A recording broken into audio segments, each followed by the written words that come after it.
Our special guests this week, two Canadian hockey legends, Cheryl Pounder and Sami Jo Small. Between them, we're talking about 5 Olympic gold medals and 10 world championships. Joe Tilley Sports, coming up.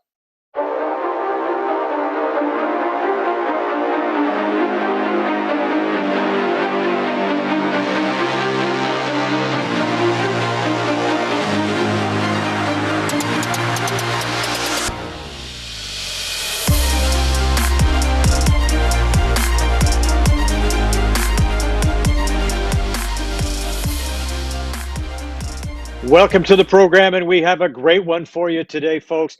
First of all, let me introduce our special guest. She was born and raised in Winnipeg, Team Canada goaltender, Stanford University men's hockey team, conference MVP, co-founder of the Canadian Women's Hockey League, a CWHL All-Star, 11 years with the Canadian Women's Hockey Team, 4 World Championship gold medals, named top goalie at the IIHF Worlds in 1999 and 2000, 3 Olympic medals, Sami Jo Small, and born in Montreal. She grew up in Mississauga, a Team Canada defender, the captain of the Wilfred Laurier hockey team, an OUA All-Star, a CWHL All-Star, 6 World Championship gold medals, 2 Olympic gold medals, color commentator on CBC for 2 Olympics, and analyst on Leafs TV, TSN, and other spots. Ladies and gentlemen, Cheryl Pounder, welcome. Nice to see you guys. Thanks for being on the show. Hi. Thanks so much for having me, Joe. Yeah, this is great. I was really looking forward to this one for a long time, and because I just finished reading your book, Sami, The Role I Played. Excellent book, awesome read, incredible story. Are you received with the response you've received so far? Are you pleased with the response? Well, it's certainly been an interesting time to publish a book, Joe. I think that, initially when we set out for the publication date, we didn't assume there'd be a pandemic. So most authors, especially first-time authors, will go from coast to coast and will do book signings and show up at stores. Well, I wasn't able to do any of that. So a lot of the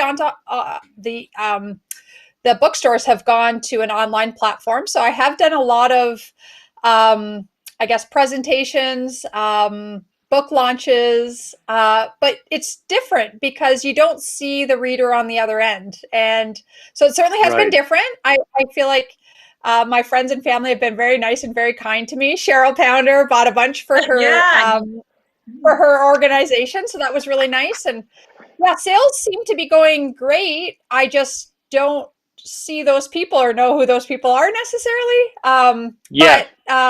It's certainly been a different endeavor, and even now to say that, to know that I'm an author is kind of a weird thing to have attached to my name. I'm not surprised, Sam. Come on now.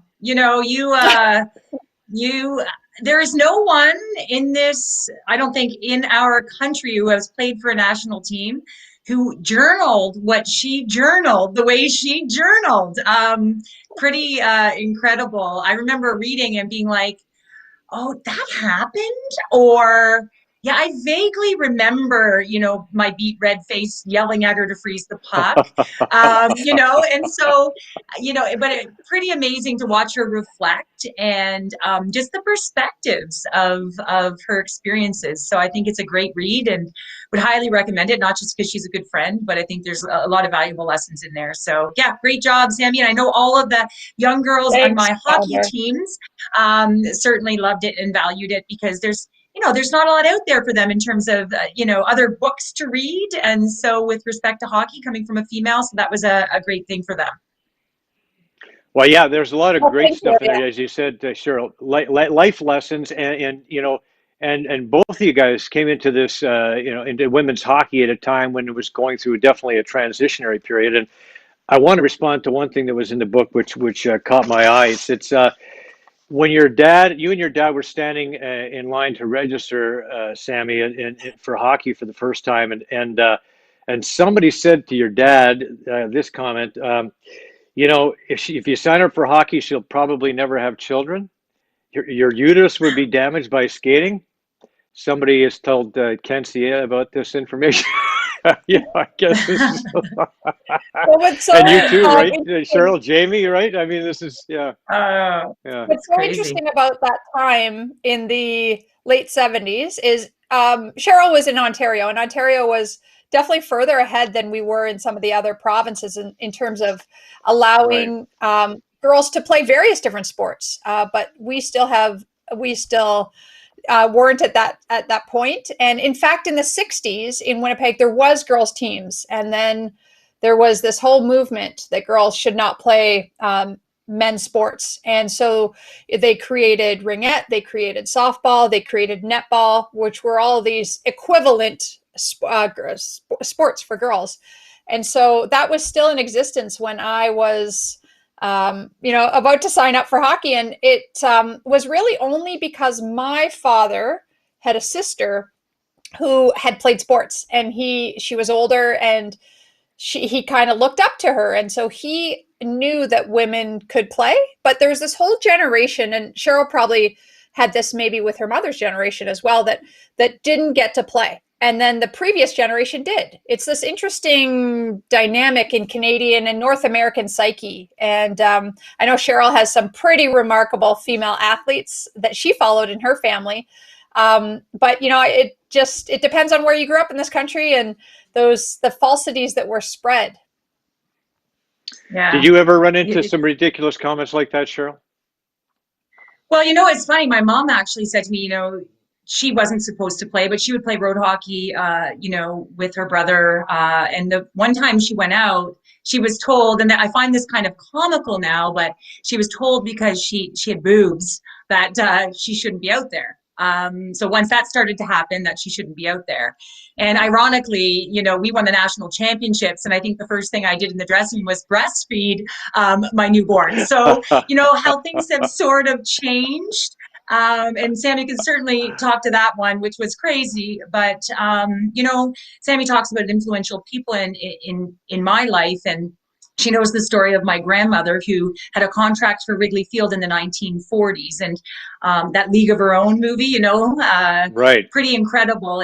And she had said no. And she said no.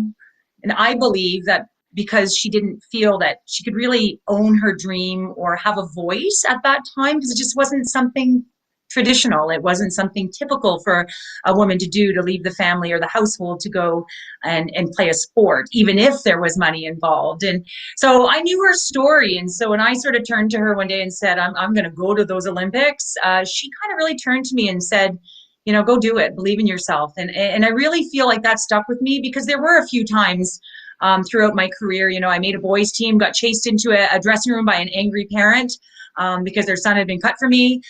There were multiple things like that. But on the other side of it, there were multiple wonderful experiences. A lot of people that were very supportive in my life. And I was fortunate to have the opportunity to play with sort of the Angela James of the world and look up to them, some female mentors who basically said, you can do this. And so, I think everyone's situation is different depending on where they lived and who their support system was. But certainly saw both sides of it, more on the good than the bad. And I think, it was sort of the positive people around me that sort of, kept me on the good side, if you will, saying, I can do this and believe in it. And today now, my daughters play, and that's pretty amazing. Well, I know both of you played on boys' teams growing up, because that was the only option to play at a high level of hockey at that particular time. Did you ever, you mentioned already, you had a parent that chased you because you replaced that person's son. Did you experience the same kind of thing, Sammy? You had some pushback and people saying, well, you got to let the boy play. You got to let the boy play, right? For sure. I never saw another girl really playing until I joined the Olympic team. There just wasn't really other girls playing. It was only later that I realized just how many girls across the country played. So for me, I felt like it was, I took it on myself to prove that girls could play hockey. And, I think sometimes when you're different, it can do two things. One, it can, make you shy away from the endeavor. It can make you feel that you don't belong, that you're not a part of it. And certainly for growing up, none of my peers played, and I just always thought they didn't want to play. But the reality is that most of them were not allowed to play. Most of them were not given the same opportunity, either support from their parents or support from the community center. So I had the support of my parents, and I think that that gave me the strength to not listen to the naysayers. And yes, there, as you read in the book, there was a ton of misogynistic comments that were directed in my way, but I always felt like I was representing this greater entity, my gender, so that I could show that girls could play. And in fact, the tougher situation for me, because it wasn't normal, was when I joined the Olympic team and I suddenly wasn't different. That was hard because I had never been in that situation before. And so that took some onus on myself to figure out, you know, where do I find that strength from? Where do I find that motivation? Because I had intrinsically always used it as, you know, I can do this, I can show the guys. And so it was a, you know, interesting journey for me through finding inner motivation to do it just for me and not necessarily for an entire gender. But it definitely, I felt like we were 10 years behind maybe Cheryl's experience, where most of the people in Cheryl's life probably, you know, in her hockey life, at least had seen other girls playing. And there was much more opportunity for her. And I'll let Cheryl talk to this. I only just know her story, but so many more opportunities at such a younger age. And so I'll let her talk about that. But I think she's so fortunate to have grown up in a great time in Ontario. Yeah, and I think, Sam, that you lend to that. Just being in different communities makes a big difference. And being in the city of Mississauga, you know, with Hurricane Hazel, you know, we had a little more opportunity. And you know, it's funny. I played boys only in, you know, summer and spring exhibition, but I played girls right through. And when I made that one team and was chased into that dressing room, I remember it vividly. And I remember my parents saying, you know, do we want to put her in that environment? You know, you're sort of damned if you do, damned if you don't, when we have a strong female league here that she can be a part of. And so I did elect to play at that time, which would have been the Mississauga Chiefs, and stayed with them for a period of time. But I remember in one of those games that I was playing, I remember, you know, of course, I took more of the penalties, and there was a bunch of boys that I was playing against, and I had tucked my hair up, and just because I was a physical player.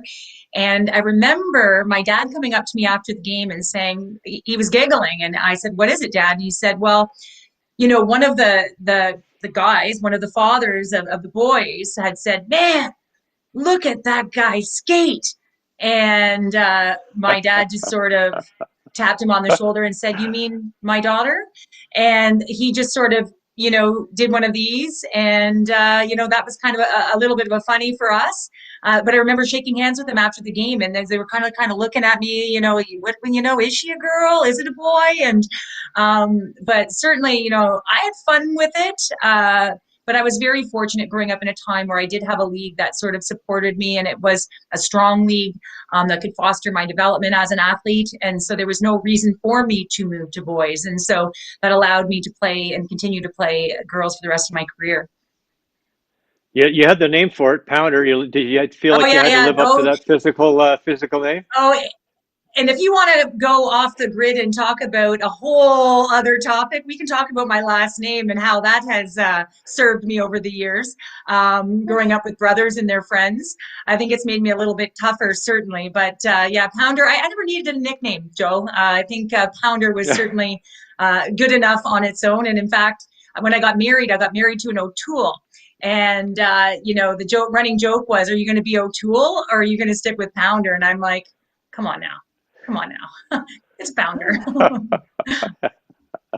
Yeah, you're certainly growing accustomed to that, and we have too, and it's awesome. So okay, so you guys both make the Olympic team, the national team. First, you did first, Cheryl, back in I think it was '94 the year, but you also played for the Canadian under-18 team as well. Is that correct?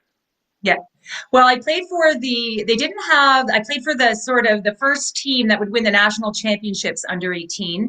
They didn't have an official under 18 or development program when I was coming through. So sort of, there was no sort of measuring stick for young athletes to sort of grow and develop in. And so I think actually they learned from me, because if you sort of look after 94, I got cut, which is a whole other story. But I think I probably wasn't ready emotionally as a defenseman. I mean, from the skills perspective, maybe there, but from the recognition, the understanding of the game, I wasn't quite ready. And so, I didn't have the layers of development in place that are in place now for some of the youth to come up and grow within the game. So a lot of lessons learned there. And, because I did make the team, when I was 17 and probably really, really young as a defenseman. What an exciting time, though, to be part of that Canadian team. And you mentioned earlier, Sammy, when you were, you'd never played with the women before you played with the national team. What was it like to get in that dressing room with, some of the girls that had been there before, like the Goyettes, the Heenies, the people that had been there for quite a long time, and be around that group of people, because surely you'd seen them all play on TV, right? So, in fact, not really, because we couldn't watch them on TV, right? So there was 1 or 2 games a year, maybe.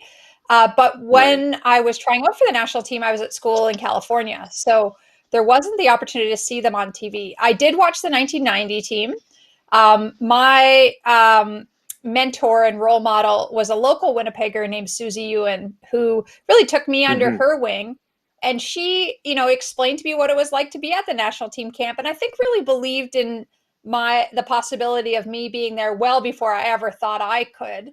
And so I had a link to the national team. And to me, she was the superstar. She was the big deal. And her friends. So people like Kim Ratushny, who, might be an unknown name to others, those were the ones that she always talked about. And so those are the names I knew. I also had the opportunity in 1995, the Pacific Rim Championship that is no longer in existence came down to San Jose. So I dragged some of my roommates who knew nothing about not only hockey, but sports, dragged them to a rink in San Jose and watched Team Canada play Team USA. And unbeknownst to me, that was a very young team. They were going through a transition, a lot of players that they were trying out for the first time. And so, some of the big players that I saw there when I joined the national team or went to the tryouts for the first time were indeed not there. So it was a whole new dressing room to me. I didn't really know the superstars. In Canada, I think we didn't know the superstars necessarily. When there was an article in the newspaper about the team, it was about the team.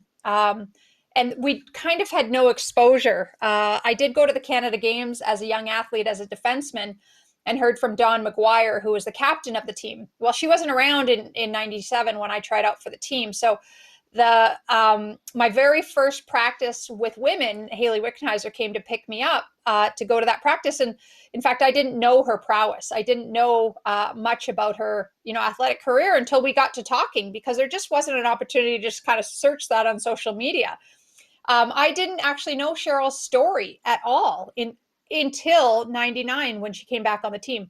And, to me, I think that's one of the biggest travesties in Canadian hockey history, is not inviting Cheryl Pounder to the 97 centralization camp. But that's just me. I digress. However, it was... you're hitting the fan here, Sam. It was certainly an eye-opening experience for me to be there. And what was neat about the situation was to be able to formulate my own opinions on these people, and not just who was big in the media. I knew Manon Rhéaume. I knew what she had done, and I really idolized her. So getting to know her on a more personal level was really special for me.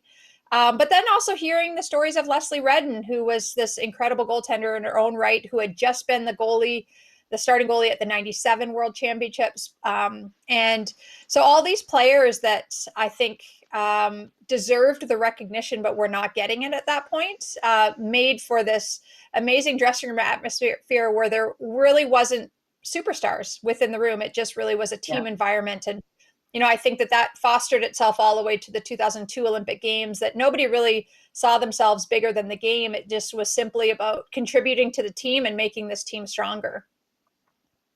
I've heard you speak before, Cheryl, and tremendous speaker, dynamic, awesome. And you talked about, both of you guys had this idea, like that you were going to play hockey. And even though, Sammy, you were on a track scholarship at Stanford, I mean, And Cheryl, you got cut after making it to the national team. But what happened to you, like between the time that you got cut and the time you came back? Were you just determined to you were going to do this and that's all there was to it? I think, if we're going to be completely honest, and I think I've gotten a lot more honest with myself as I've gotten older and reflect. In the beginning, after I got cut, I was angry. I think you go through a whirlwind of emotion. Having had been there at a young age, I thought that they sort of would have invested that time in me. And I don't think that I played particularly well at the World Championships in '94. I was young and tried to do too much. But I wasn't expecting sort of just really not to get another shot. So for me, I had this range of emotion that, you get this, I'm not good enough. You're devastated because you're young and your dream is gone, or so you think. And this other side of me is also like, it's not my fault. The coach doesn't like me clearly. And so, I think I was finger pointing a lot at the beginning, and it really wasn't any part of a solution. And so, there was a few of my friends. So, it's interesting, when you have an impact on someone, you don't necessarily know you have that impact, whether it be Dawn McGuire, and she was also instrumental in my life in terms of helping me at a camp. You just don't know the impact you're having. And I remember, someone that I didn't hang out with very often sent me a quote, and the quote said, "Courage is not defined by those who failed and fell, but by those who failed, fell, and rose again." And, at that time, it's interesting, I didn't want to hear from my parents. And I think that's, funny now that I'm a parent and maybe I can get it a little bit, but they were my biggest supporters and the most wonderful people in the world. But I wanted nothing to do with talking about my failure with them, even though they were trying to be helpful. So this person who was sort of a teammate, but not a close friend, sort of reached out, and doing that, I think I just sort of said, am I going to try? And so you have to get over the fear of the failure again, which of course was very difficult for me to do, and go ask for feedback. And no one really, feedback isn't lovely when it's not all glowing and beautiful. So it was then my responsibility to do something with that feedback. I remember the coach used to come, and I don't know about you, Sam, but I'd be like, "Coach is coming," and I'd run thinking they won't catch me to give me the feedback after the game, right? And so they're gonna catch you, Cheryl, they're gonna let you know how you did. And I think that's just an insecurity. It was my insecure self. And so when I got back up and made the commitment to try to get better or give myself the best possible opportunity to be successful, I was pretty proud. But it took a team of people around me. A lot of tough questions needed to be answered, and a lot of skill and work needed to be put into it. And so when I was back on the team and I made it in 1999, I remember I was curled up and I was crying. And I got the news. I was at university, and all of my friends came pouring in. They're jumping on me on the bed. I'm crying. Of course, we went to the bar because you have to celebrate. And, we were ecstatic. But I think back, in hindsight, I think it made me a better player. But at the time, I was so angry that it took me a while to get over. So I'd encourage anyone who sort of goes through that, take a moment, reflect and experience the emotion that goes with that, because it's very real. And then, put a plan together and trying to get yourself back up on your feet, because it's not easy, and it often takes the help of other people to do that. And that impact, that quote, that person probably never realized that one quote sent to me in a card, not even handed to me at practice where she would have an impact. So, those kind words go a long way. And I would stay on the team for the better part of a decade after that. So great teammates, good people around me, and was so happy to be back. Resiliency is what the word that comes to mind. That's pretty awesome. Sammy, as a goaltender, you have a little bit of a different experience in that you make the team a lot of times, but sometimes you're not starting, and especially in times when you clearly should be starting. Like I'm thinking, okay, the 1999 World Championships, IIHF World Championships, and the 2000 IIHF World Championships, you're named the top goaltender in the tournament. Not just Canada's top goaltender, the top goaltender in the tournament. You steal the show for Canada. You win gold medals.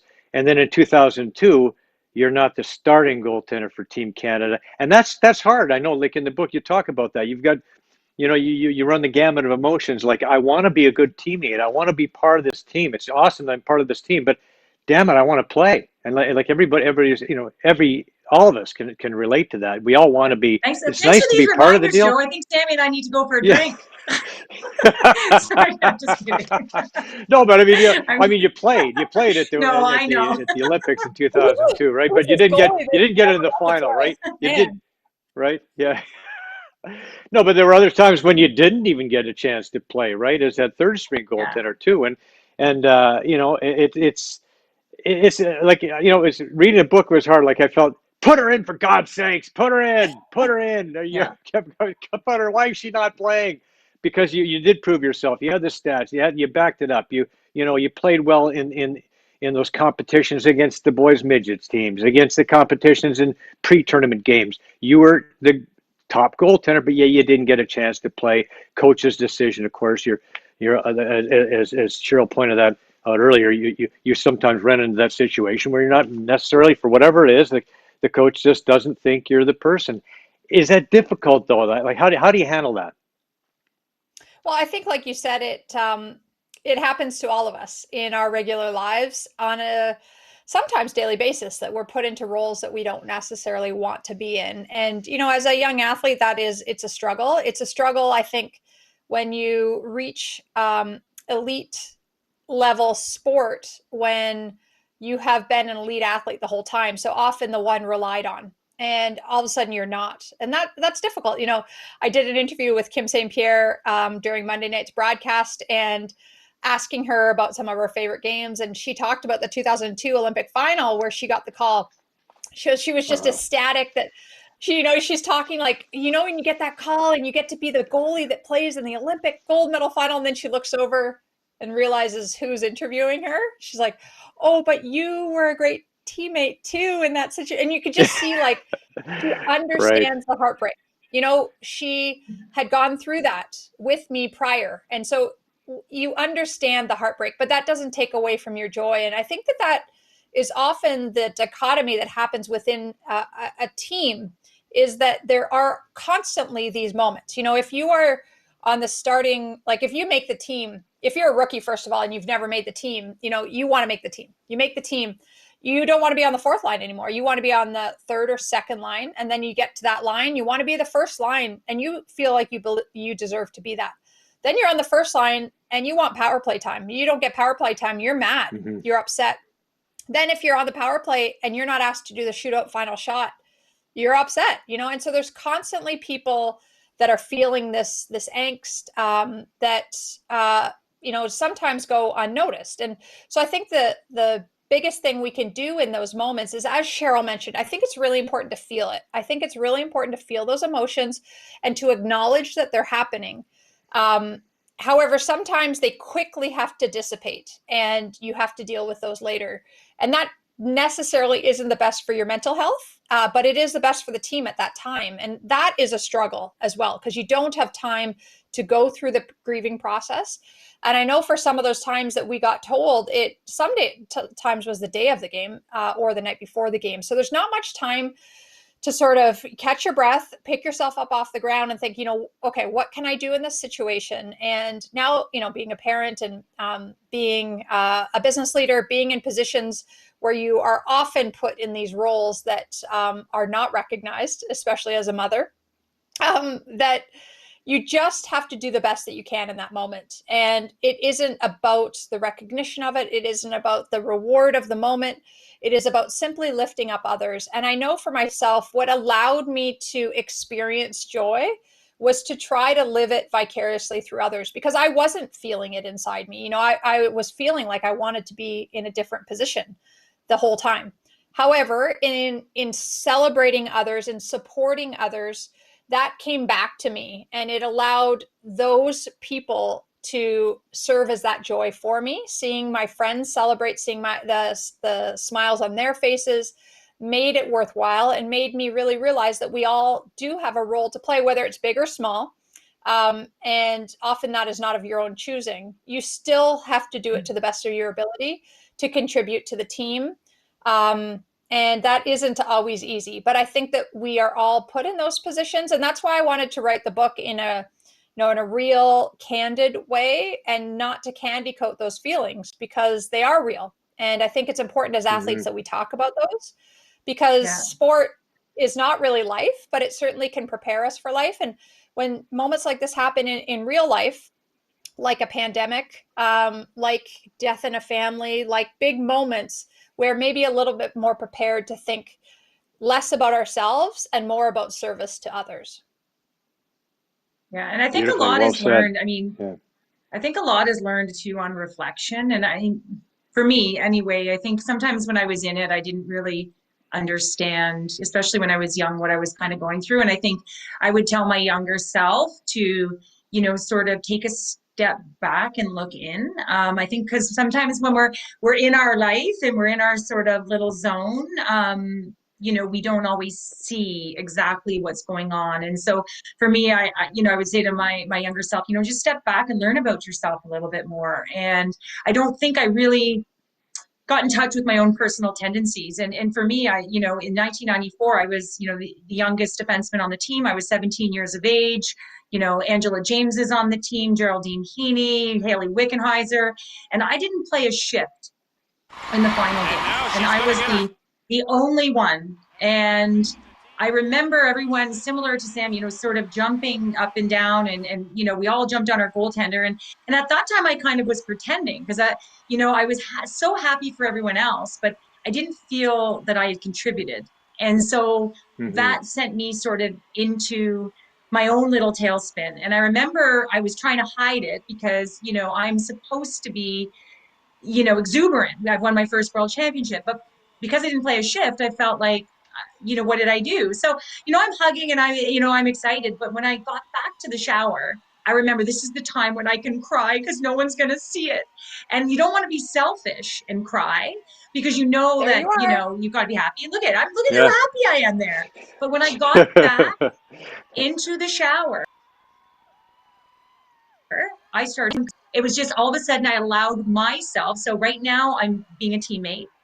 And then I got by myself in the shower and I thought, oh my, you know, I just kind of hit me that, you know, I didn't contribute, or didn't feel that I'd contributed in that game. And it was interesting because, you know, the water's hitting me. So I think I'm not visible. I think no one can see. And Angela James, I get out and, you know, she didn't make a big deal of it. She didn't want to, you know, set me off, or she also didn't, you know, she wanted me to be able to be a good teammate. So she came up to me afterwards and she kind of put her arm around me and she said, "Hey, kid." And I said, and this is Angela James, you know, she's in the Hall of Fame now. And she says, "Kid, Rome wasn't built in a day."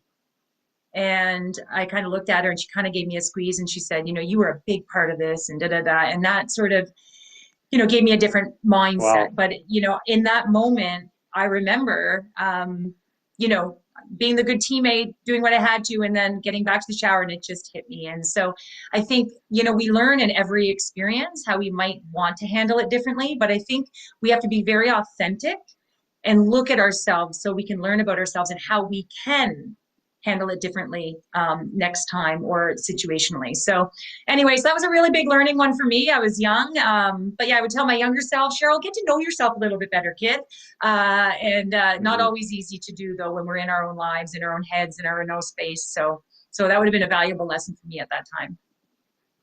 Well, good on Angela James. I mean, that's leadership, right? That's fantastic, because that really, you know, resonated with you. You know, something you still remember to this day. Now, okay, so you both make the team in 2002, and Sammy, our friend Paul Patsku, found a clip where you talked about that selection process. Can we roll that, Vic?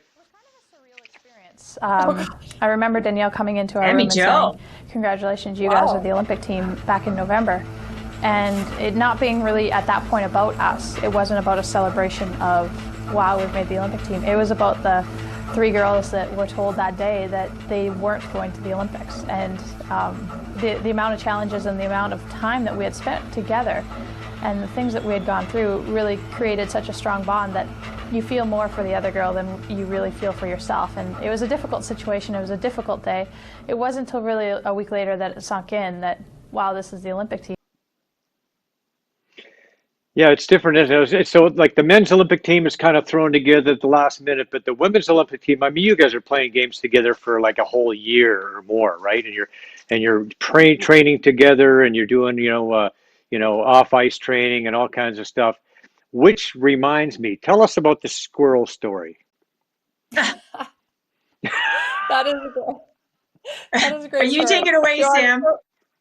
I'm so glad you found some clips of me in my younger day. I sounded really smart back then. Wow, what happened? Yeah. You did, Sam. Okay, so the Squirrel Story, essentially, briefly, which is a tough story to tell briefly, as you know, Joe, from the book. Hmm. It's an entire chapter in the book. But Right. essentially, we're on a long bike ride in Prince Edward Island. We were asked to basically bike around the island. That was part of our training leading up to what we called centralization. So we had May Camp. And I'm in a group of essentially the slowest girls. We're in the back of the pack group. And we're just making our way. It's probably, I don't know, that day, an 80-kilometer ride or something. And we're in a group of about 5 or 6. And suddenly we see the group in front of us is stopped on the side of the road. And that's always, it was like a path through the forest essentially, but it's always worrisome because you think maybe it's a pop tire or somebody's down or somebody's hurt, something like that. So we approached them, and it looked like 2 girls were frantically crying. And as we got off our bikes, everything okay? What's going on? And finally, we could see that they were laughing, and they were hysterically laughing and could not stop. So what had happened was Vicky Sonahara was in a group with Kelly Bouchard, Jana Hefford, and Vicky was riding, trailing behind Kelly, breaking the wind. Kelly was breaking the wind, doing more effort.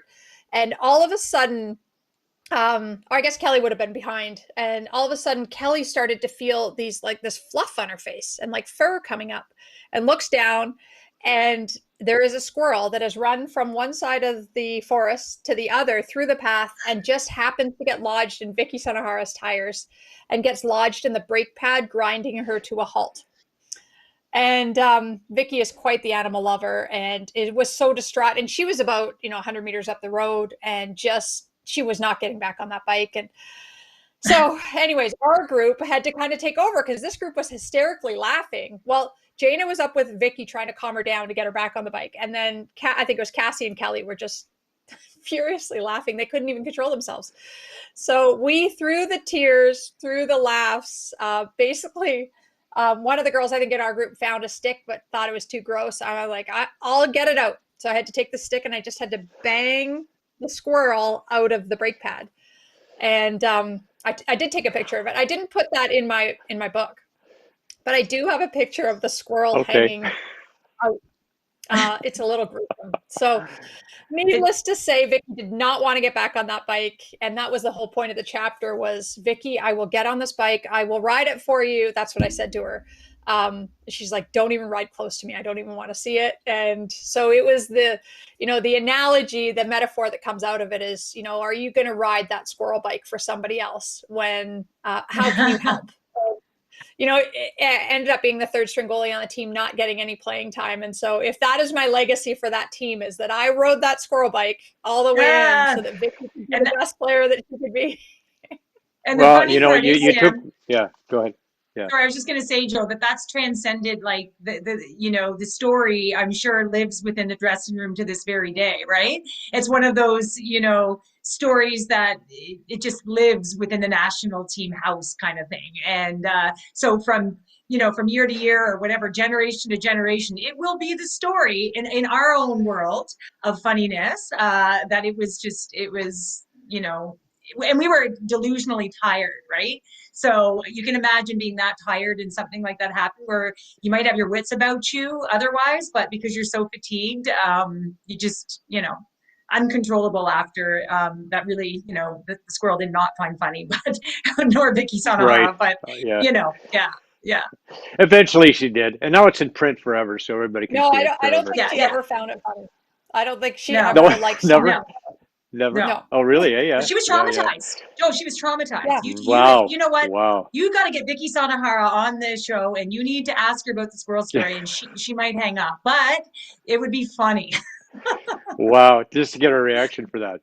But you had so many bonding moments, though. I mean, throughout the book, it talks about all the various different bonding moments you guys had as a team, and those are pretty fun times. Even though you guys didn't necessarily get the regard that the men got in a lot of ways, obviously, but you did have your own thing going there. The fact that you guys worked together and you were always together in this together.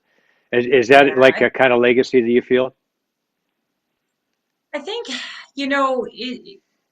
over I think a lot of people become better teammates as they get older, wiser. And for me, the centralization process is very difficult. Anytime someone asks you to do things, and think about today's climate, things that are uncomfortable, change, that's inevitable. You're going to be overworked, and question at times why you're doing something.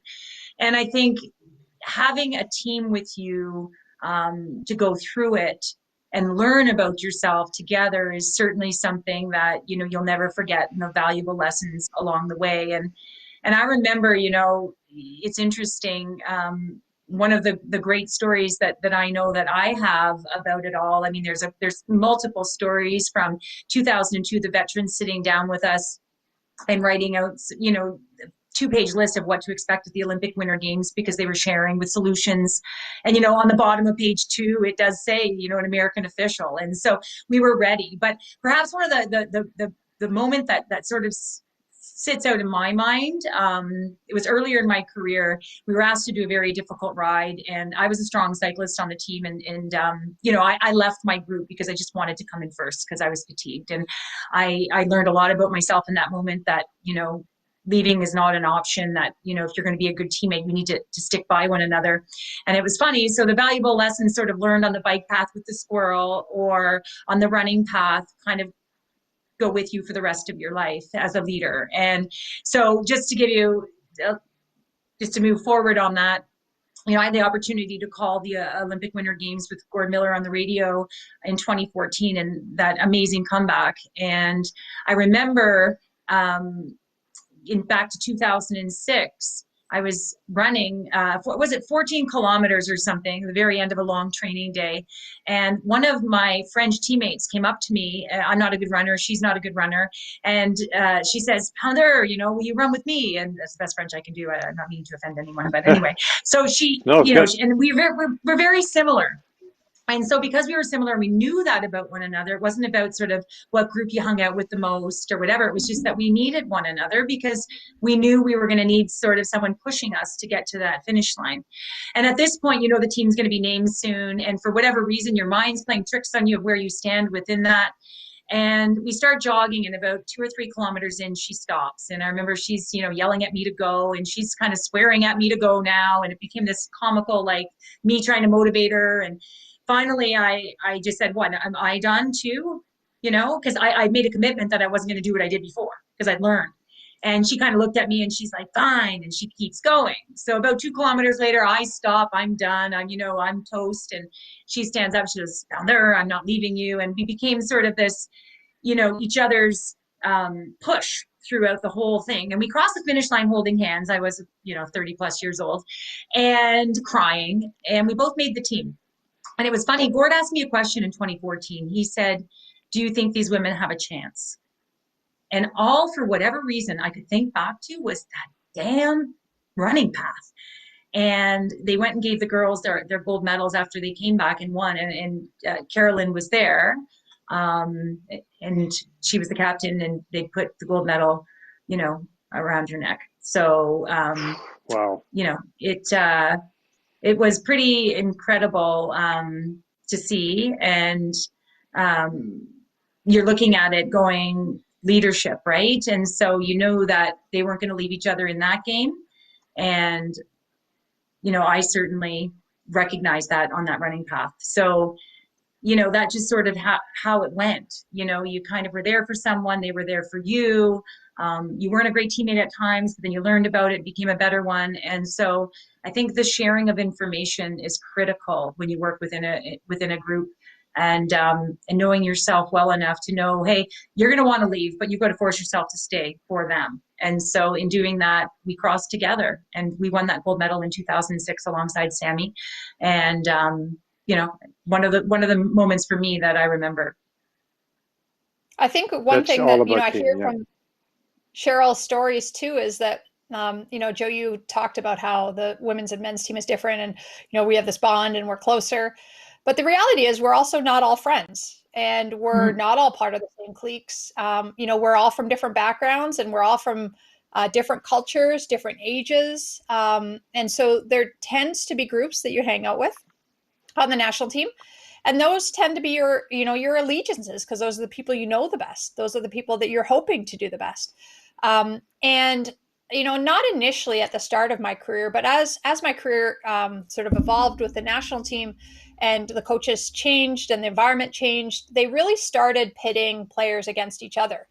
And that was the competitive environment, as they called it, Team Canada. And so it was a really, really hard environment to be in. And, if you had a couple friends on the team, that really helped it. That really made the experience tolerable at times, but also gave you the strength to lift others up as well. And as Cheryl mentioned, despite the fact that we weren't all friends, and I say that very loosely, we all respected each other. Everybody had this enormous respect for the other person and for their values and where they came from. And so I think sometimes people try to create team by creating this this friendship amongst everybody. You have to be friends. Yeah, forced friendship. Yeah. And a group of essentially we're 25 women, 30 women to start. That's just a lot of people.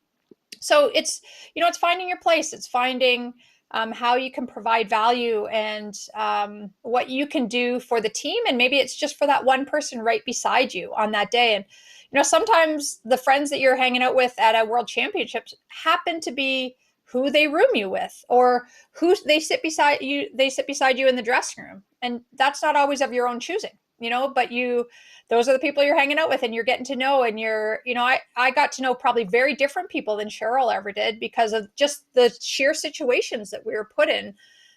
So I think that I have developed more incredible and better relationships with my teammates post-hockey career, because we are out of that stress bubble.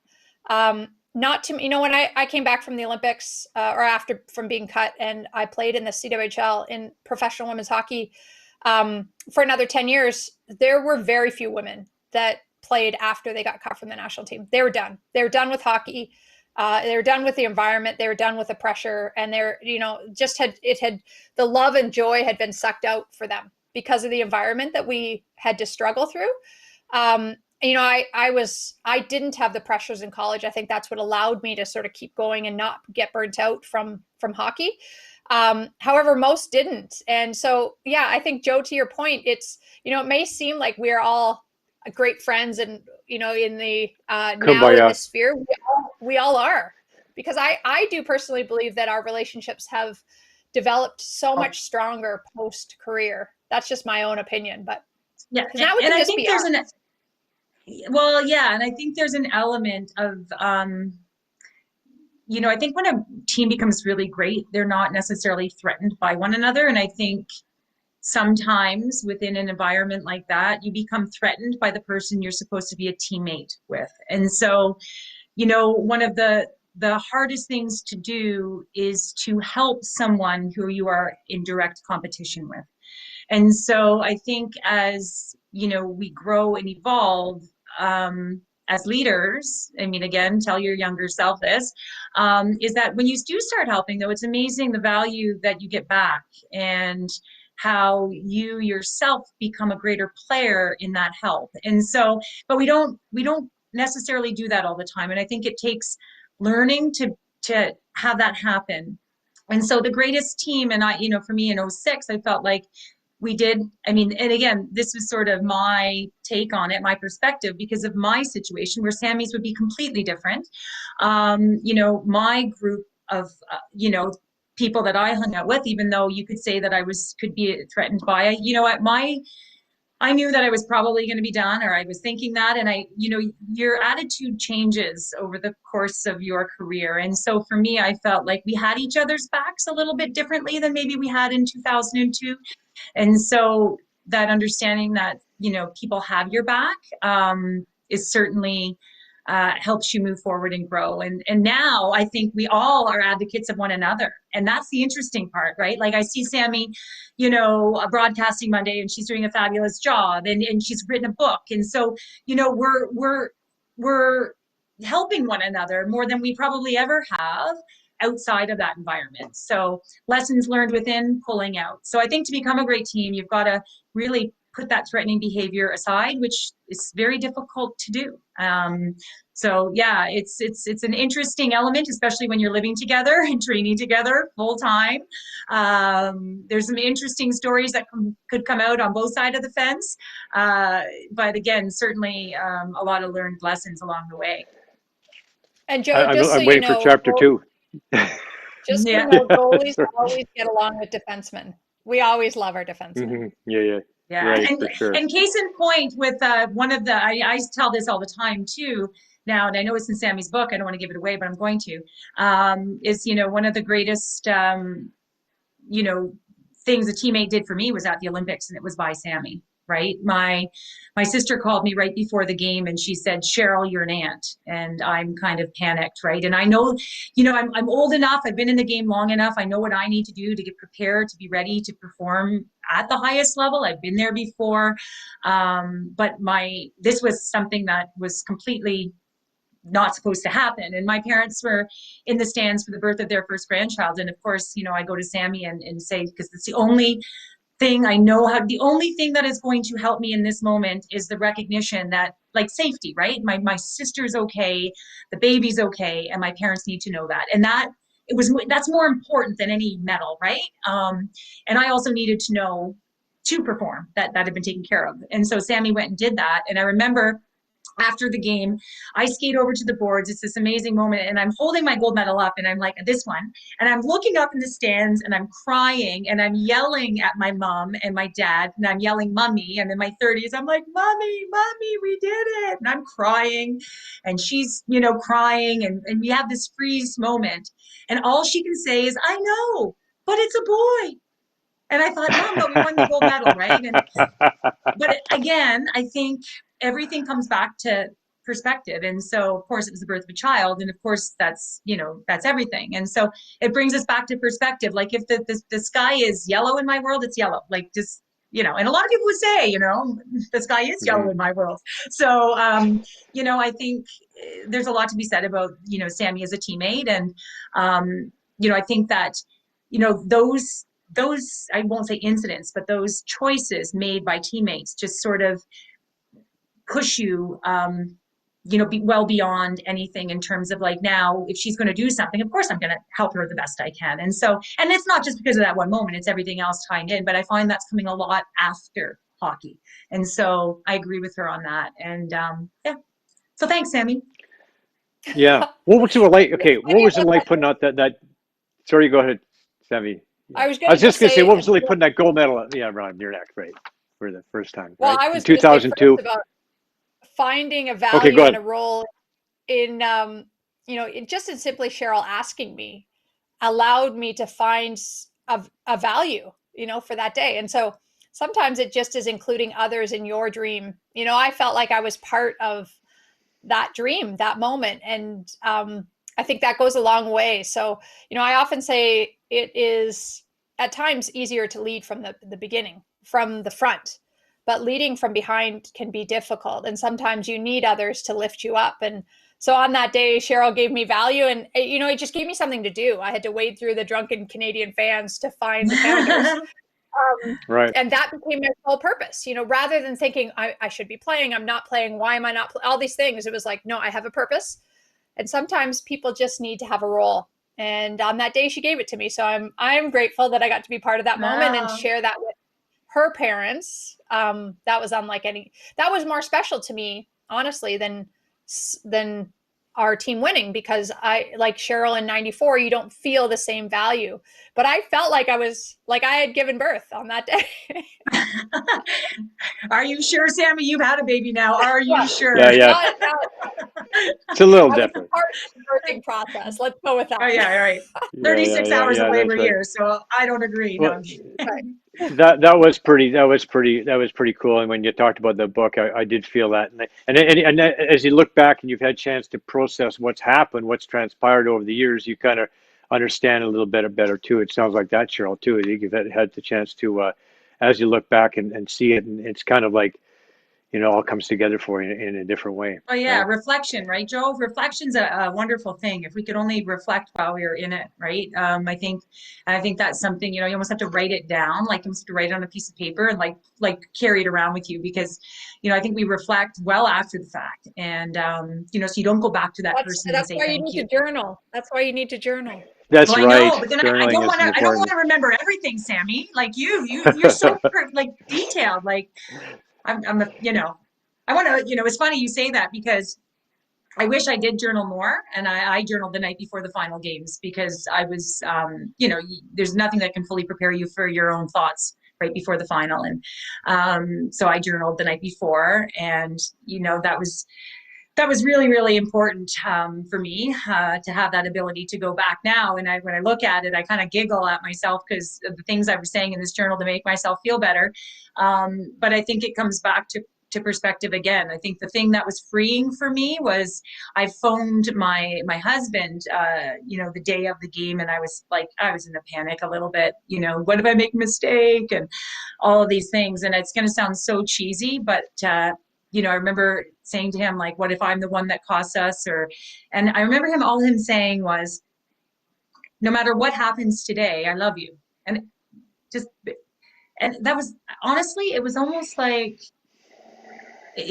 something so simple became so real, and, gave me such perspective to just free me to just go do it, because I would not be defined by the moment. That there was life after the sport, and waiting for me no matter what happened. And so, don't get me wrong, it's a big moment, and it's all of these amazing things, or it could be tragic. But there's always, there was going to be someone there. And so for me, that was very liberating, very freeing. And when you look at this moment, which I could probably cry right now, which is not a big surprise. I'm a pretty emotional girl, but one of the things I never did was I never went back and watched that game. And people will say to me, why did you never watch it again? And it's the one game I've never watched again, because in life, I feel like we critique ourselves in everything we do, and it's always about getting better, and it's always about growing, especially when you're demanding excellence from yourself. And in that game, it was so damn perfect to me. It was perfect. And I don't want to take that memory away from myself and go watch it again. So I'm living with my memory of that final moment, as opposed to reliving it and looking at it and going, why was I in that position? And why did I do that? So, I've chosen to just let that moment rest in my brain.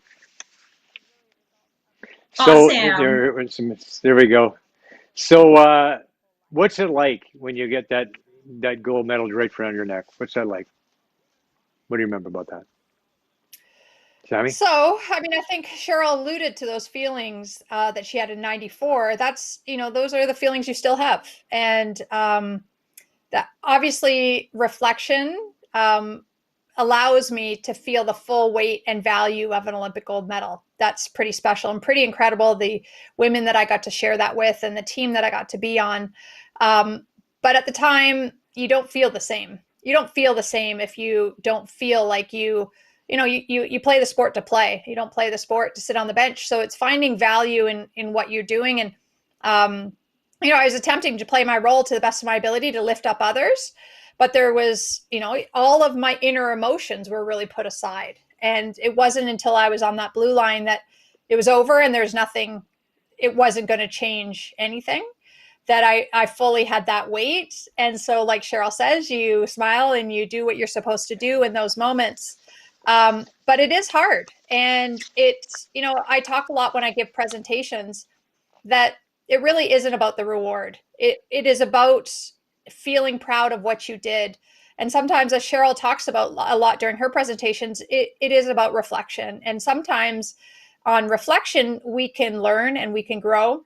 And sometimes on reflection, we can just simply be proud of the role we played given the circumstances. And so I think that's what, when I think about receiving that medal, I think about allowing others to have their dreams come true, because that was not the way I envisioned dreaming my dream.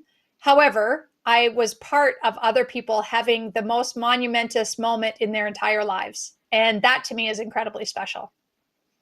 Yeah, it's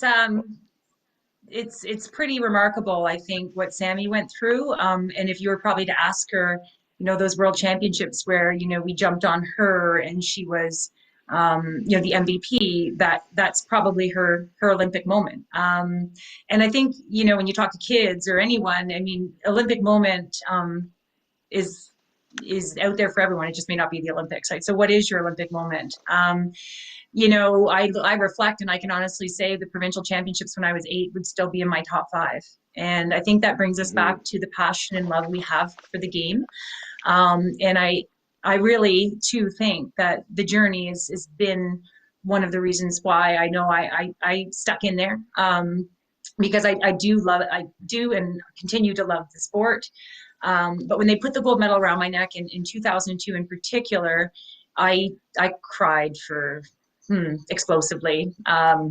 I bawled my eyes out, for a long time. My face was puffy red.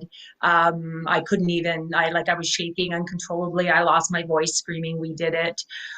With all of the odds that were stacked against us with the officiating and sort of, I always look at it like this, that I was a penalty killer in that game. And I had to take sort of the anger that was in me and say, similar to what Sami did for the group, I had to sort of say to that rage that was in me, okay, I'm going to go. And I don't even know how I did this, to be truthful. At that time, I think it was just, you're in the zone and you have to pull out that rage. And I think I went, here, you go sit at the end of the bench. I'm going to go back and get you later. And I did look for Stacey Livingston. That's her name later. But anyway, never mind. So, right. But I was like, I was kind of like, I can't deal with you right now. I cannot deal with you. So I can deal with the present. So I got to sit with her rage on the bench. Her rage sat right so beside Sami me. dealt with my rage. She took it, put it in a bag, bottled it up for me, gave it back to me later. But it's interesting because we controlled our emotion, and in doing that, we ended up winning the game. And then, a month later, I'm back in Toronto, and I'm playing rec baseball, and the ump called me out, which clearly was not a strike. And I got kicked out of the game for yelling at him, And I'm thinking to myself, how did I manage to control myself when I am playing rec baseball and I just lost it on the umpire? So, I think you do what you gotta do when you gotta do it. And I mean, that doesn't work out for everyone. I understand that completely, but we did receive some help with that. But I certainly think in a lot of ways it was similar with that particular game. But I cried for and thinking about it, watching the video, I can still cry. It's hair standing on end kind of for me. And everyone that we were able to do it with and for. And I think, I said this on Monday night during our quiz, Sam, that, for me, I guess learning about what that 2002 game did for the sport is probably a greater achievement than the medal itself. I think, double-digit registration in girls hockey the following year. And people that tuned in, whether it was men, women, aunts, uncles, grandmas, grandpas for the first time and saw sort of us wearing our hearts on our sleeves, people tuned in and saw that emotion. And I think they stayed tuned in. And for me, I think that marked the beginning, which we're still telling the story. And I want that story to just start to happen. But, I think when I look back on it now unselfishly, I think that that's the greatest thing that came out of that game. Is the growth of our sport and the number of young women who are now on our national team because they watched, or the number of girls who are playing rec hockey, or the adult women because they said, oh, it's out there. And so no matter what level that they chose to play, they saw women doing it. And I think that's the real win. And I mean that, authentically, not just because it's the right thing to say. I have girls that play, And I believe in it. That poor umpire took the brunt from Ms. Livingston. I just I want to talk feel so briefly bad about that. saying your name, but you know. Yeah.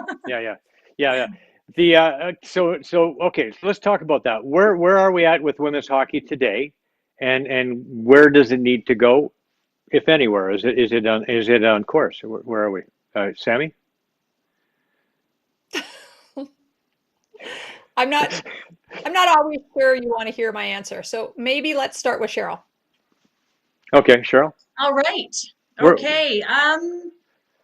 So for me, I have to think about this. I think that women's hockey, I think, needs to be the winner. And so I think there needs to be a professional league for the women. I think it's time. I myself am tired of talking about it. I want to see it done. I think that, and I don't mean that it comes across harsh, but what I'm saying is, we had the CWHL, which was wonderful. But, say 15 years ago, we talked about a league, and then, the CWHL came in, and then we were making headway, and then, that, didn't happen. And so when we just need to get to a point with the number of women playing and the talent that is out there, we need a professional league for these women to play in with a platform, the resources available, so that they can showcase their talents. And so for me, I want my daughters, whether they choose it or not, or are strong enough to play in it, to aspire to play professionally. And I think that it's there. I think there's opportunity with sponsors and people seeing the value in the women's game. And so I do hope, that is my hope, that it happens now, and that we're not continually talking about the potential of. And so for me, that's kind of where I stand. And I mean, I could talk for hours about what's going on in the current climate. But that's sort of my end goal as now a fan, with young daughters who are in the sport, that these women have a platform to showcase their skills and their talent. And I think that's, my biggest ask or wish, that it actually comes to fruition. And I think, its trajectory is on the right course right now. So Sami, do you agree?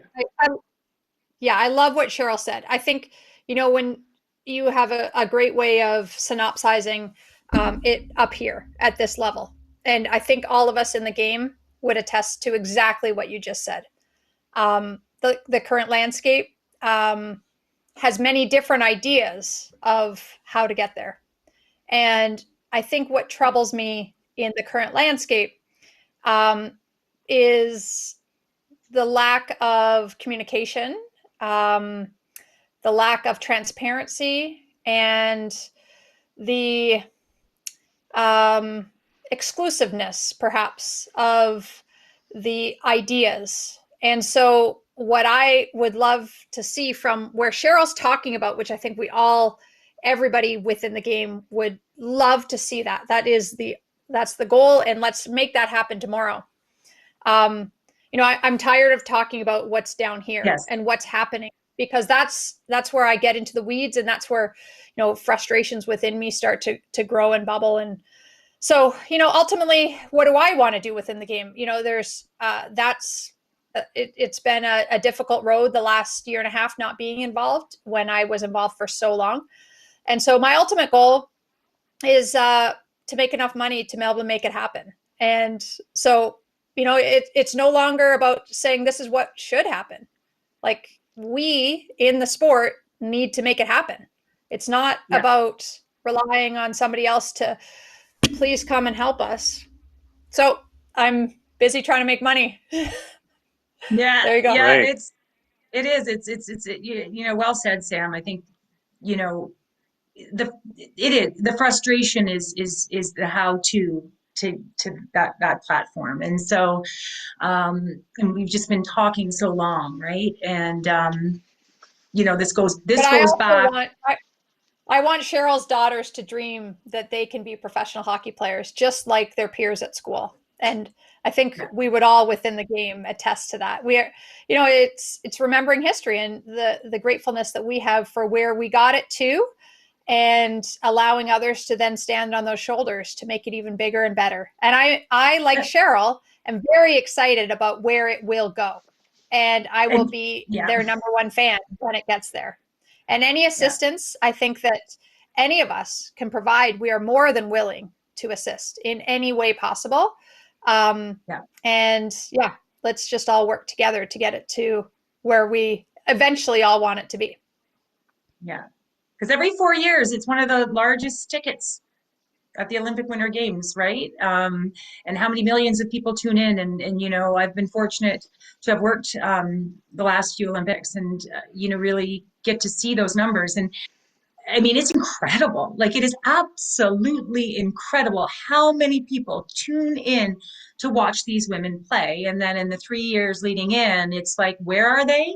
And so how does that translate? And, the whole structure of that. So looking forward to people knowing where these women play, and all of the other great women who, aren't successful or maybe perhaps aren't looking to make a national team, and where they're playing. So I think that's the big thing right now for me is, not just in the Olympic year, right? We need to pay attention and we need something so people can really know their players. And, my daughter can say, you know what, I'm going to choose to root for Erin Ambrose and I'm going to buy the jersey.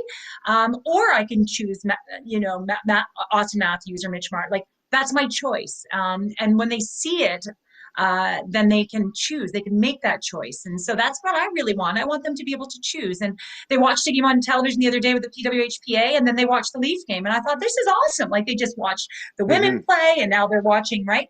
And so they can choose who they love and who they want to emulate and or mentor or whatever it might be. And I think that's pretty fantastic. So I'm much like Sami, willing to do what it takes, and want people watching perhaps, this show to say, ask their own question, what can I do to help if they so feel that, whether it's buy a ticket when the time comes, right? Take your daughter, your son to a game when we're out of this pandemic. So, little things that we can each make a difference in getting the word out there. So that it's not always just a story.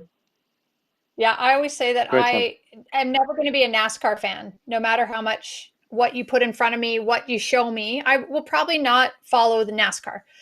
However, so because of that, let's not try to change the person that is not a women's sports fan, not a women's, not a hockey fan, into a women's sports fan. We get stuck in the weeds in misogynistic comments about, women not being able to play. Do they deserve this? That is no longer a question. That's not even something we need to deal with anymore. Cheryl can attest to the numbers at the last Olympics where like 11 million people watched the Olympic women's final.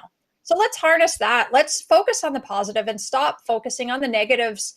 There's going to always be naysayers out there, but there are tons and tons of women's sports fans that, like Cheryl said, want to see this. So let's put it in front of them.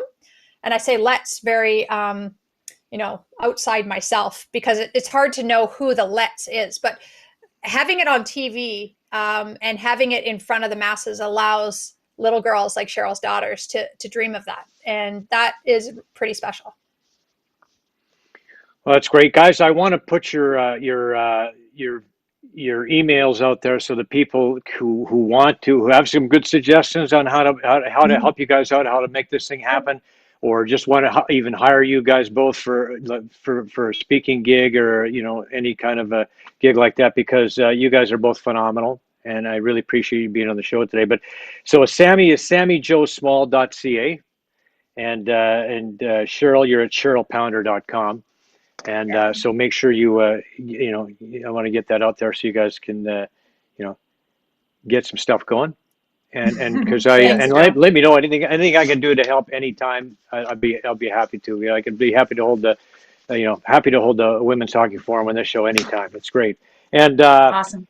Hopefully we're going to see some good playoff series between Sami's Jets and Cheryl's Leafs this spring. That should be exciting. Now that a couple of good hockey clubs. Now that we're both analysts, we're not supposed to have allegiances, are we? No, Right. I don't think so. I don't think so. No. That's right. That's right. You're so unbiased. No, that's right. Totally We could unbiased. get on the same But panel with some boxing gloves, Sammy. yeah. Well, I don't know. I don't I want got to a be on few the pairs of panel those with kicking Joe with his boxing gloves. around. Yeah, we'll do that too. Okay, so anyway, as guests on Joe Thank Tilley you. Sports, we have a foursome of club link for you. We're gonna come back with some more sports. We're gonna talk about Raptors, Wayne Embry, but remember, folks, we're all in it together. Thank you, guys. Promotional consideration provided by ClubLink. ClubLink. One membership, more golf.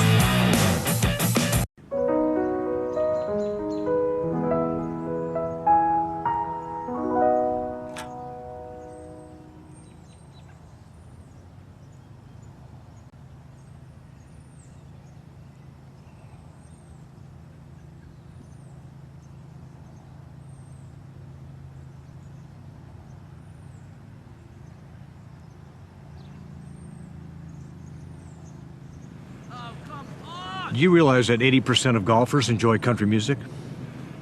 Really? No, but 100% of golfers enjoy timely play. And that means being ready when it's your turn. Bring enough clubs to make a shot when you go to a ball that's away from your bag. Leave your clubs in an advanced position so when you move on, you're not going backwards. Remember, we're all in this together.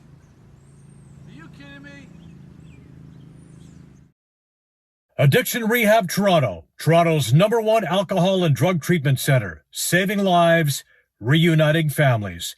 The only treatment center in the province to offer medical detox, treatment, sober living, and lifetime aftercare all in one place. Our unique and specialized programs are designed to equip our clients with the tools to successfully lead a life of dignity, respect, and purpose. Let us help save your life or your loved one's life. Call today for more information or to facilitate an intervention. 1-855-787-2424 or visit addictionrehabtoronto.ca. Joe Tilley Sports is brought to you by COSA, Central Ontario Standardbred Association, providing a united voice for harness horse people racing at Ontario tracks. Check out your benefits today at COSAonline.com and check out COSA TV on Facebook and YouTube for all the latest harness news and live action updates. Live racing year-round. Go to hpibet.com for all your wagering options. Become a member today and your first bet is free. That's hpibet.com. Time now for our weekly sports analytics segment. Here's Kwame Bryan. Hi, my name's Kwame. I'm a developer ambassador at Algrand. And who needs stats when you have 2 Olympic gold medalists on your show? Sami Jo Small, again, Olympic gold medalist and a recipient of an MVP at Stanford. And Cheryl Pounder, again, Olympic gold medalist and a first all-team star member. Again, 2 great Canadian athletes, Olympic gold medalists, and waiting for our next assignment, and see you next week. Bye for now.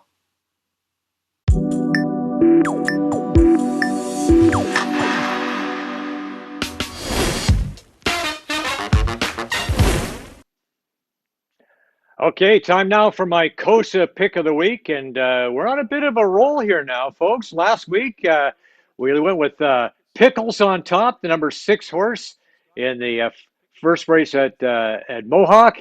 And look at this, Pickles on top, number 6, getting it done, pulling out and passing in that lane, to winning at 5-2. Pickles on top. Actually, that's a horse that used to be owned by my brother, and he lost it in a claiming race, but that's okay. And Pickles on top gets the job done. This week, we're looking at the 6th race in Friday night's card at Mohawk, and we're going to make it come true. Make it come true is going to make it come true by hitting the winner's circle after a second place finish and a third place finish before that. Make it come true looks poised to make it into the winner's circle. My record, by the way, is 2 wins, 2 seconds, a third, and a fourth on the season. So things are looking pretty good. So the Leafs lose 3 in a row, and suddenly everybody wants to beat the crap out of this team. A few Leaf fans are even calling for Freddie Anderson to be cut. Are you kidding me? People, chill. Every team goes through a little bit of a slump. Sure, they've lost 3 in a row. That is not a big deal. They faced a couple of hot goaltenders. Every team goes through these kind of slumps in a regular season schedule. They're still first in the division. They're not perfect, but listen, they are a very good hockey club, good enough to win the division. Wayne Simmonds will be coming back to the team pretty soon, adding that little bit of grit that they might have been missing. Mitch Marner's gone through a little bit of a cold snap, but the kid will be back. He's phenomenal. Watch for, remember, Mr. Matthews had a wrist injury that he was just coming back from. And when Mitchie and Austin Matthews find their chemistry again, this team is going to be pretty much unstoppable in that division. Also, the NHL got some very good news this week with the announcement that ESPN is getting back into the good old hockey game. The NHL is going to return to the an awesome thing for the NHL. And you know what? This spinoff could even have an effect on women's hockey, which we touched on earlier in the show. It's a great thing. It's going to give it lots of exposure south of the border, and good things are happening. Now, the Raptors are going to start having some fans at their remaining games this season, starting at Amalie Arena in Tampa, starting with, they'll have up to Orlando. They're going to have up to 3,500 fans per game starting March 18th when they host the Utah Jazz. Ticket sales through Ticketmaster with special opportunities for Raptors fans and fans of the Tampa Bay Lightning. The Raps won't be playing anytime soon in Toronto. Meanwhile, Raptors senior basketball advisor Wayne Embry is going to receive the 2020 Manny Jackson Award, Basketball's Human Spirit Award. Embry is being honored for his decades-long commitment to social justice. Embry has been associated with the NBA for 50 years as a player, front office executive, and of course, Raptors executive. He played 11 years in the league. He was the first African-American to be named general manager when he was named to the post by the Milwaukee Bucks back in 1972. From 1985 to 92, Embry served as vice president and general manager of the Cleveland Cavaliers. In 94, once again, he made history by becoming the first African-American NBA team president and chief operating officer. He was inducted into the Naismith Hall of Fame in 1999 and is being awarded again. History would dictate pretty much what we could and couldn't do growing up in the 40s and 50s. And there were a lot of times when I would become discouraged. But my parents, my family would always say to me, don't become discouraged, make history. And you have. The Major League season opens in less than 3 weeks. Kirby Yates, the Jays' new closer, is finally giving us a chance to see what he can do. Ross Stripling and Steven Matz are both expected to start the Jays, crack the Jays starting rotation. Nate Pearson isn't quite ready to go, but he should be ready in not too long. George Springer, he should be ready to go for opening day. We want to see what George Springer can go. They'll pay a lot of money for this guy, and hopefully he'll be worth all that money. Can't wait to see what these guys play. It is going to be a fun season for the Blue Jays. Could be some big changes coming up in the CFL. Negotiations are heating up for a potential merger with the XFL. This would likely mean an earlier start and finish to the season. It will also likely mean 4-down football, but that's still to be negotiated. It could also result, though, I think, in a more solid league. Let's face it, the CFL is not in great shape coming out of this pandemic. Okay, our weekly Joe Tilley Sports Contest is heating up. We're giving away 12 awesome Mitch Marner t-shirts and 3 collector sports prints from the talented artist Rob McDougall. You can enjoy all of Rob's work at robmcdougall.com. To enter, simply subscribe to Joe Tilley on YouTube. 1 t-shirt or print will be handed out each week, and we'll notify the winners on the show as we call their names out. Good luck to y'all. And today's winner is Tim Crocker of Oshawa. Congratulations, Tim. A reminder to subscribe to Joe Tilley on YouTube. You don't want to miss all the latest news. We're now going to close this show with a look at the folks who all make this show possible. These are friends, trusted business associates, and all-around great guys. I highly recommend them all. A reminder, the show is also available on the Spanglish Network and Zingo TV and the Fired Up Network. Thanks once again to Sami Jo Small and Cheryl Pounder. Really enjoyed having you guys on the show today. Buy Sami Jo Small's book, the role she played. And thank you for watching. See you next week when Canadian jockey Gary Boulanger joins us, and what a story he's got. Thanks once again for joining us. We'll see you next week. Get Aldo at RE/MAX Crossroads. Do you want to buy or sell a home? Could 31 years of real estate experience help you? Why not speak to an amazing team that loves to overpromise and overdeliver? Call 416-GET-ALDO or visit www.getaldo.com to find out what next level real estate looks like. RS Demolition and Excavation has extensive experience with complete teardowns and interior strip-outs. Looking to build a custom home? RS Excavating Services has the experience you need to build in established neighborhoods. For the highest level of quality and cost-efficient results, we provide innovative demolition solutions completed on time and on budget while ensuring our number one priority, safety. Call 647-852-3006 for an estimate or visit rsdemolition.ca. Brian Gribben Insurance Planning, helping you solidify your financial future. At BGIP, what we do that's unique in the marketplace is we show people how to spend and enjoy their money in their early years of retirement without the fear of running out. Also, we're able to do this without you having to change financial advisors. Please look us up at bgip.ca today. Let's book a 30-minute phone call to see how we can bring value to you and your family in your planning. Call Brian today for all your retirement needs. We did. 905-686-5678. Gold Line Resources, discovering high-grade gold in Sweden.